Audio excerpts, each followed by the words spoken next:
So guys, 'di ba tinanggal ko yung relo? And then, ako kasi, nagtatanong ako sa mga anak ko kung okay ba, katulad ng sa kung ano susuotin kong damit. Ayan, pag aalis kami, tinatanong ko talaga sila kung, "Nak, okay ba yung suot ko?" Ganyan-ganyan ako.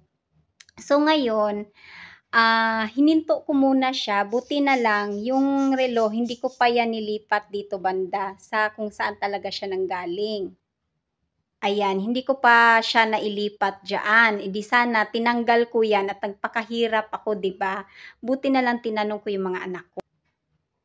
So, sabi ng mga anak ko, pangit daw pagka yun lang halaman ang ilalagay ko diyan.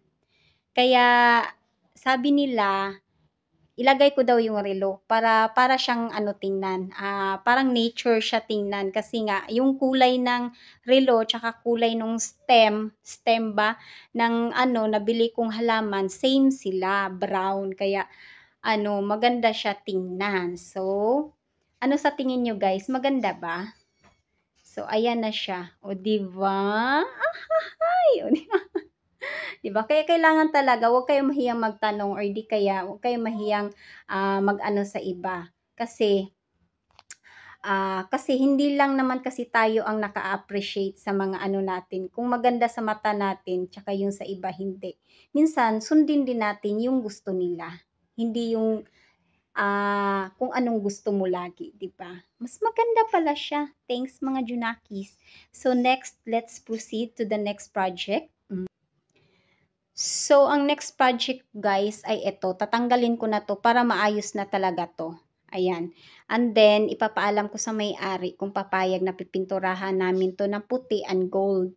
Ayan, para eto gagawin ko ditong countertop. Ayan, since nandiyan na yung coffee maker, lilipat ko na lang dito yung thermos, tsaka yung pang ano, mug, tsaka yung pang kape. Ayan, para dito na lang ako magtimpla. So, eto, ah, coffee coffee coffee shop. Ano 'to dito, yun. So, coffee maker, ano ba? Coffee area to dito slash wine area, o 'di ba? Oh, bar area. Ang gulo ko talaga.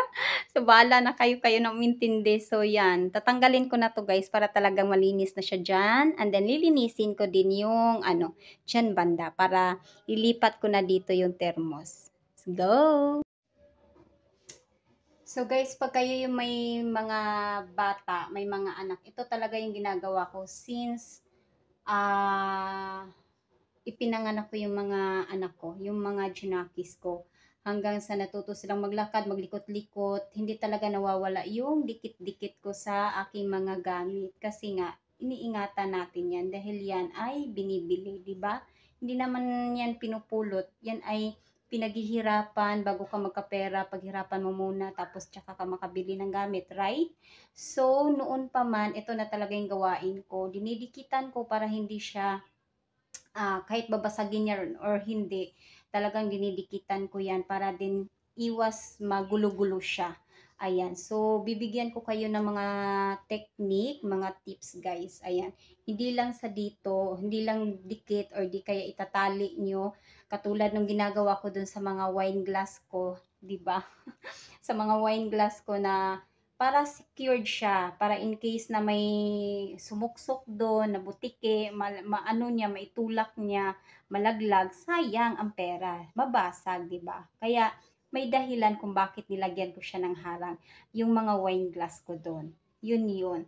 So, lalagyan natin ng pandikit itong vase. Itong vase, hindi naman talaga yan vase, naging vase lang siya. Syempre, ingatan pa rin natin, 'di ba? So, lagyan natin dito sa ilalim. Ayan, ito yung pandikit ko. So, lagyan natin yan para hindi siya magalaw-galaw.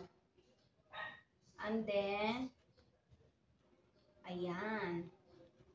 So, para secured na siya, hindi siya ano, kita nyo? Kita nyo, dumikit, di ba? Dumikit o hindi? Sino matalas ang mata? Ayan, basta ganyan guys, ganyan yung gagawin ninyo. Pagka lalong-lalo na pagka may mga maliliit pa kay mga bata na malilikot, ayan, lagyan ninyo ng tali o pandikit yung mga gamit ninyo kung gusto ninyong magtagal para hindi siya mabasag agad. So, ganyan siya guys. So, dito naman tayo banda, inalis ko lang tong coffee maker kasi gusto ko nga mangyari dito ay gagawin ko siyang coffee area / wine area. So, nilinis ko lang ng bahagya, kinuskusan ko ng Zonrox para pumuti-puti naman, and then ito binalik ko na yung coffee maker, and then nalilito-lito pa ako kung saan ko talaga siya ilagay banda. So, ganun talaga. Interior designer nga, minsan nagkakamali. How much more ako na hindi naman talaga ako interior designer, nag-feeling lang talaga dahil mahilig talaga ako mag-ayos-ayos ng bahay. Budget lang talaga ang kulang. So, eto na nga, o diba? Naglagay lang ako ng konting greenery dyan, yun yung sinasabi ko. Sa halagang 30 pesos, napaganda ko ng konti yung aking coffee area dyan / wine area. And then, gusto ko kasi talagang ma-achieve yung team puti, team kahoy with matching greenery. So, unti-unti ma-achieve ko din yan, basta may extra tayong budget. Pag wala, wag nating pilitin. Antay natin may budget tayo. So, yun lang.